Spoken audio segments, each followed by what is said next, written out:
You gotta, the best way to be, but you want to be defense oriented. You want to think about defense and defending stuff, and then it's just a habit to throw off of your defense. And while you're defending, it's easier to do that than to think about offense and then try to stop and defend.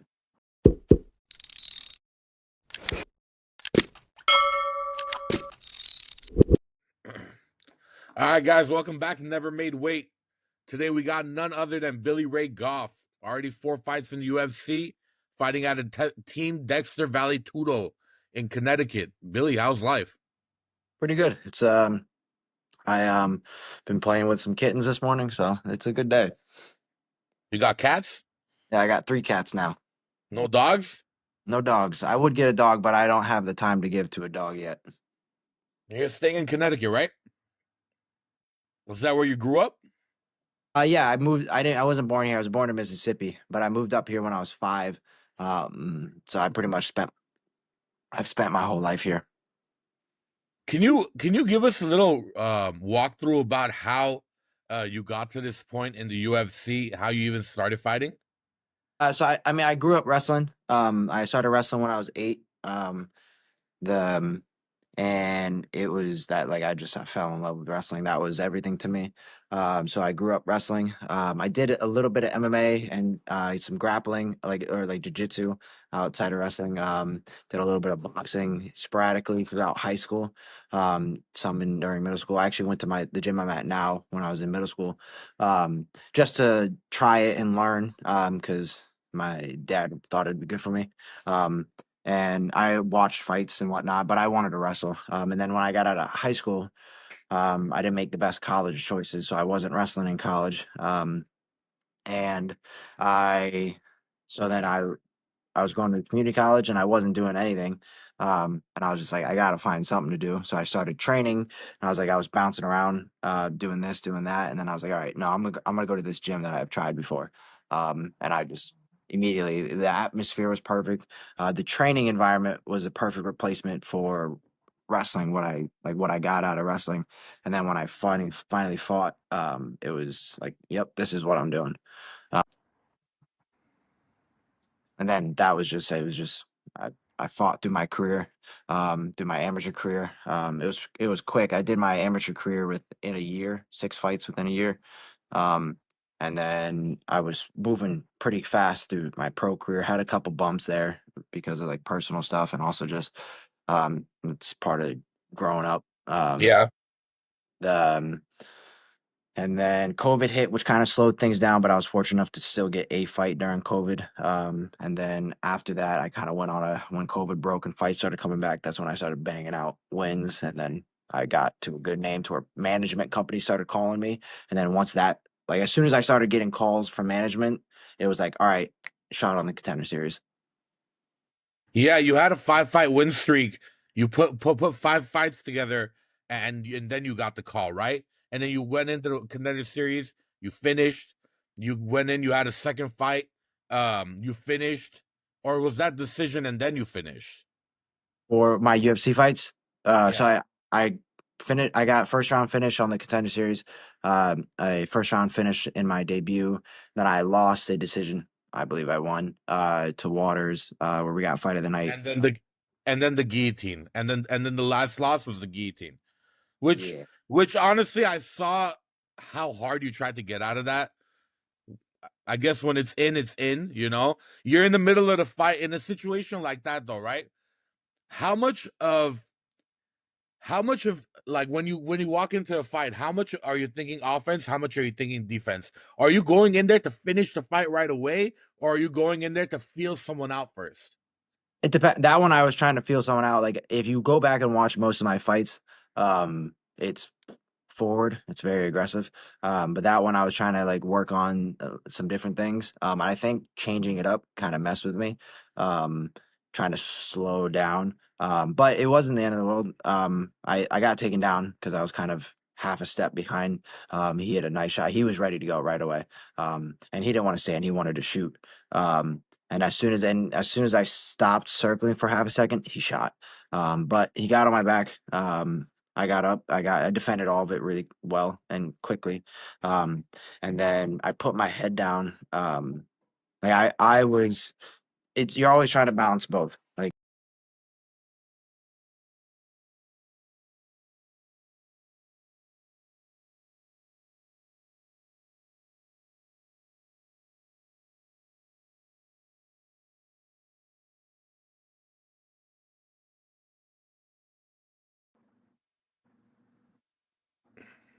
but it was. I mean, I defended the first guillotine by dumping him on his butt and staying up. But the second, like I go back and I watch it and I didn't defend.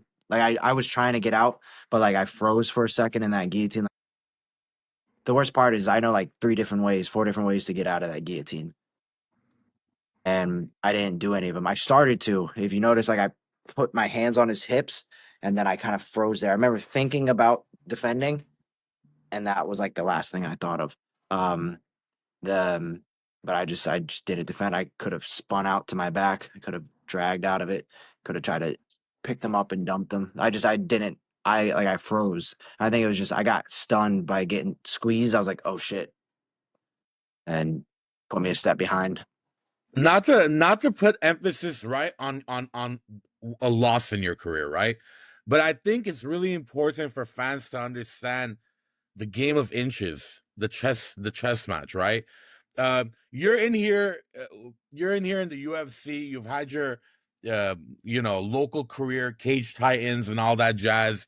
Um, the level of competition you're fighting today in the UFC, how different is it than the level of competition in the local scene? I'm sure this is like a obvious thing, right? But really, how much of a difference is it? Well, I mean, there's good guys on the local scene, and there's but there's really good guys on the local scene, and there's good guys. There's the whole range on the local scene, and there's the whole range on the in the UFC. But it's like very like the bottom of the barrel range of like guys who are kind of okay, got who aren't good. That's like less than 10 guys. Like it's such a small percentage of guys that like, all right, this kid's gonna be an easy fight. Like this kid's a can. Um, like you're not getting too many easy fights in the UFC. There's guys at different levels. So for some people, that looks like an easy fight, but he's a good fight or he's a good fighter. But there's other guys who are just way higher up. So like there's the same range. It's just it's way more densely populated in the higher level guys in the UFC. Got it. Got it. Yeah. Usually in other sports like basketball and football, a lot of times whenever you see the dominant team, you feel like they're gonna win just because of how they've played throughout the rest of the season. But in fighting, everything is such a stylistic matchup, you just don't know. And um, so many fighters really get better after losses. It's a real thing. So many fighters, they need to be in the UFC to feel it out, and all of a sudden, they start putting together highlight reels. How do you feel about your time in the UFC? Do you feel like you're just scratching the surface? Do you feel like how much harder has training been the deeper you've got into the UFC is my question. So I would say the harder. Well, I've always honestly, it's I haven't. I'm training harder in some ways, but also smarter so it's not as bad for me. Like I used to like I've always ever since I started fighting, we would train hard. We would hit cardio hard. And we would like there would be nights like we practice Monday through Friday at 7:30, and there'd be some nights where I'm leaving the gym at 1 o'clock in the morning. Um and like that was at the beginning of my career. We don't do that anymore. And it's not good for you. It was a lot of fun, but it's not great for you. The so, like, I've always gone really hard, but now I'm doing things kind of in a smarter way so that I can hit things harder. So, like, as I've gotten further along in my career, especially getting to the UFC and getting a lot of the resources that the UFC has to offer, the sports coaches, like Rebecca's wonderful, the sports psychologist, Micah, Brett, with his like the sports science. Are they at the UFCPI? These people you're mentioning? Yes. And they like I've learned so much from them that like I've taken that and I wish that I had some of that knowledge at earlier in my career. So I've taken that and brought it to my team. So now my other teammates who are an amateur or they've just started or they're learning things, it's like, all right, now I can help them get a little further ahead earlier on than I did. So it's like I've always gone hard. I've just from wrestling, I'm a very hard worker. So I've always worked hard. Um, so I've been able to do things a bit smarter and a little bit more efficiently, and hit things that I wasn't necessarily hitting before. The biggest thing that I and I never mean it arrogantly. It certainly sounds it, but I could be the best in the world. And I watch the world champs, and I'm like, I can beat that guy. I see how like if I can see it, I can do it. Doesn't necessarily always shake out that way, but if I can see it, like if I can feel it in myself, then it's possible. The getting to the UFC, the biggest thing that I've had to so like I've had the technique and the skill to where I'm still learning. I've learned a lot, and I still have a long way to go. I'm only 27. I'm young. Um, Yep. but the biggest thing that like my team's gonna do that for me. And my team's part of all of it too, this next part. But the biggest thing that I've been trying to figure out in my as I've hit the UFC, which is not necessarily it's not unfortunate, I guess. It's life. I mean, sometimes it's just I can't go. I don't regret my life because of this. Like it's just I'm figuring out the mental side of stuff as I get to the UFC, and trying to like because like when I got to my debut, I was working with Micah, and I felt phenomenal. It was the best. I felt so present and good, and I was like, all right, I figured it all out. I'm good. And I think I kind of neglected it, um, and it's like I thought I checked the box and it's not that I wasn't doing it anymore. It's just like, all right, I've got this figured out, and I neglected like, hey, no, you still need to keep working on this. And then I've just had multiple kind of, in my opinion, like my last performance, like that was all mental stuff. And also, I mean, listen, anybody can get caught. Ramirez is a phenomenal grappler. That was how he's gonna. That's the only way he was gonna win.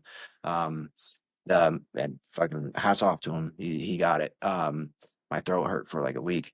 Um, Damn. the um, He was squeezing on the Adam's apple or what? Or the sides? no, it was all he was squeezing like a motherfucker. He was squeezing unbelievably hard. It I don't you don't feel a whole lot when you're in the cage, but it hurt a little bit when I was in there. I didn't think so much about it. But afterwards it was my throat was sore for a while. Damn. Uh, like when I would talk, my voice was a little different. Like it was a little hoarse. Um, and it's just but like for that fight, like I was just like I get scared every time. That's fighting. People who tell you they don't get scared are they're either dumb, crazy, or liars, which none of those help you. Um, the I get scared before every fight. Um, Sometimes I deal with it better than other times, and I kind of just sat in it all day long and all the fight and whatnot. And I'm not the best communicator, so I didn't really communicate that with my team. Um, and that's the lesson I think that's the lesson that I've taken from that fight is I need to communicate more and I need to can't sit there like deal just let it sit right here and all that shitty thoughts and feelings. So I have to communicate like, hey, I'm not in a great place. Does your lack of communication come from a feeling of like I can handle it, I got this? It comes from a not necessarily a feeling of it. Yes and no. Um, it comes from I've done that my whole life. Growing up, I felt like I had to do everything on my own.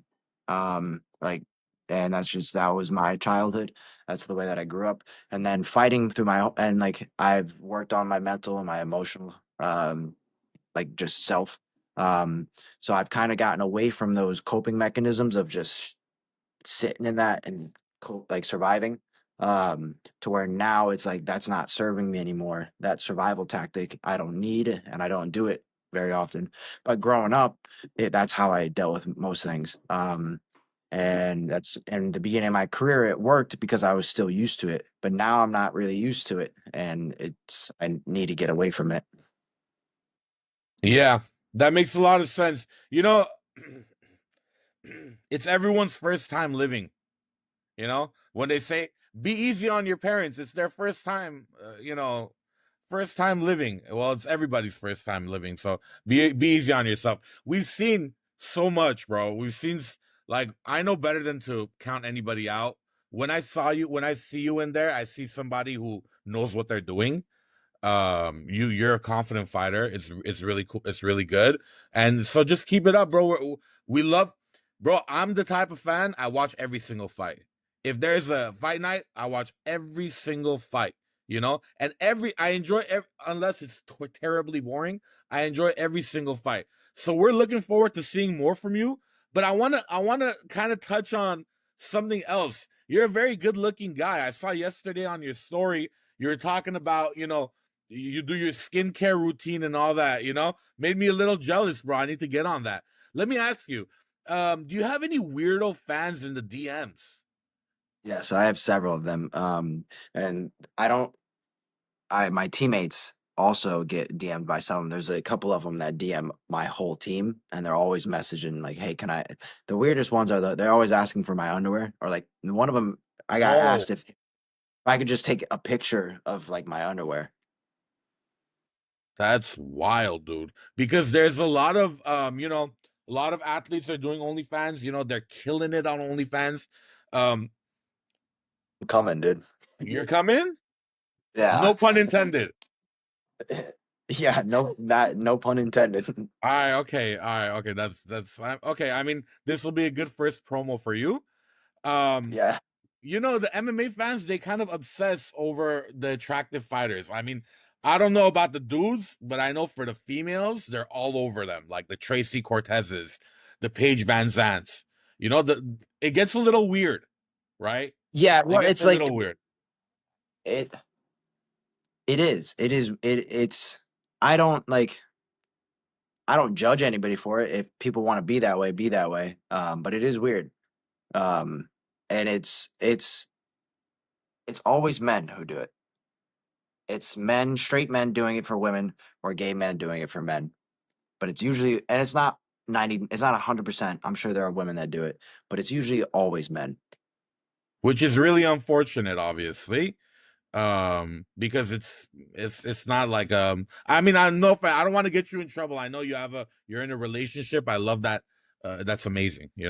I'm just saying it's obvious that we got some weirdos in the MMA culture, and you try to get in touch with Tracy Cortez or Marino Moroz and stuff, and it's million times harder because now you're competing with everybody that wants them.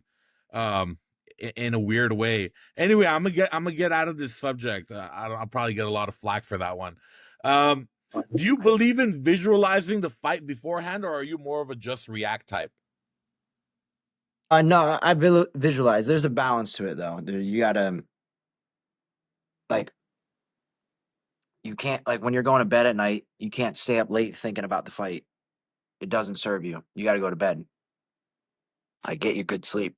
Yeah. Um, you can't sit in anxious thoughts thinking about the fight as much as you can. You got to let that shit go and do what you got to focus on.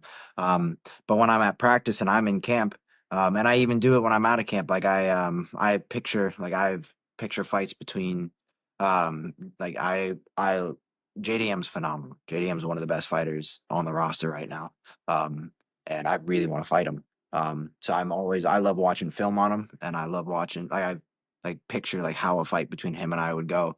Um, and and when I'm at practice, I like as I'm doing things or I'm drilling or I'm shadow boxing, that's another time to where I visualize. Um, and or while watching fights or just like yeah, all the time. Billy, trash talk. You enjoy it or you find it distracting? Um, I've never really done it or had much done to me. I've actually I had one opponent like kind of say something at me. That's I didn't really know if it was trash talk or not, but I just brushed it off. I've never really trash talked. At least I've never intended to. Um, the Trey kind of said some stuff that was like trash talky, like where he said that he thought I wasn't impressive and like this and that, and he thought it'd be easy or something. Um, which it had the like negative connotation to it, but it wasn't like direct trash talk. The So I've never really had a lot of it. I don't mind it. I think it's at the UFC level, it sells fights, so it makes sense. It can affect your pay. So I don't care for guys. I don't care if guys do it. I think there's a certain taste to it. Like Ian Gary trash talking Neil Magny. That's lame. Like you're a loser, dude. Like even if you're trying to sell the fight, like you don't need to sell the fight that way against a guy like Neil Magny. You also just didn't do a good job with it because it's Neil Magny and he doesn't care. Um, but so like there's situations and then like other times like Chael Sonnen, obviously phenomenal at it. Like that does numbers for a reason. Pioneer of shit Yeah. talking. I hope to have a small amount of his skill on the mic. He made a lot of money, bro, doing that. I Yeah, hated his guts. I was a big Anderson Silva fan. I hated his that's guts. But that's exactly that. That's like it worked. You hated him because of that. Yeah. Billy, last two questions. I'm gonna get out of your hair, bro. Oh, What's the you're good. worst physical pain you've ever experienced? Uh,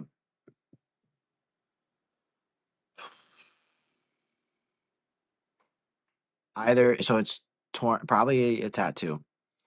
When I got my belly done here, this one that was just brutal because it's so soft there, so they got to push extra hard. Yeah. But also my tattoos are awful. I hate getting them done. It's just Yeah. miserable during them. These took forever. They're shading. This is all dark. Imagine. So the guy's Yeah, just sitting there, just like pouring the ink in you, you know?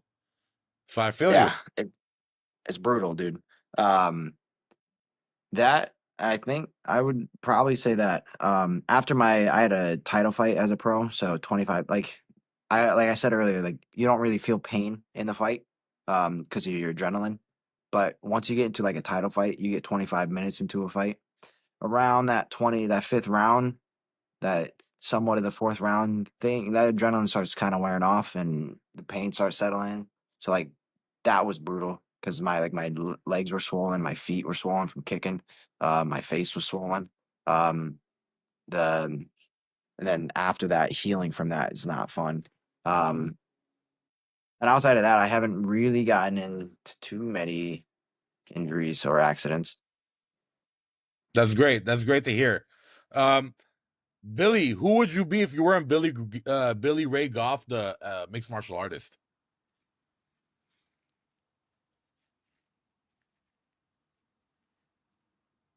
Um, I would be Billy Ray Goff, the nomadic bum. Solid. Great. That's amazing. There's no better way to live, bro. Yeah, um, I've always wanted to just like, I've always had the thought. I haven't done it obviously, and I'm kind of locked in where I'm at. But I kind of just want to sell everything and just go travel the world and just hitchhike around and just be a bum around the world and experience the world. That's a vibe. That's a straight vibe, dude. Billy, thank you so much for joining us at Never Made Weight, bro. I really appreciate your time. I know you're a busy man. Billy, is there something you want to leave the fans with? I'm working hard, man. I've lost no motivation from this. I There's a lot that I have to work on, always. But I'm still hitting it hard, and I'm ready to. I've This is my life. I've put all my eggs in one basket. So until I can't kick it anymore, this is what I'm gonna be doing. So just look forward to what's coming next. And shout out Nummy's Bakery. They're the best sponsor in the world. That's Nelly's Bakery? Nummy's Bakery. They're a co-packing Nomi's Bakery. company for gluten-free baked goods in out of New York. Okay. All right, cool. Well, you guys heard it here. Billy Ray Goff, guys. Thank you so much, Billy. I really appreciate it, bro. Absolutely, man. Have a good day.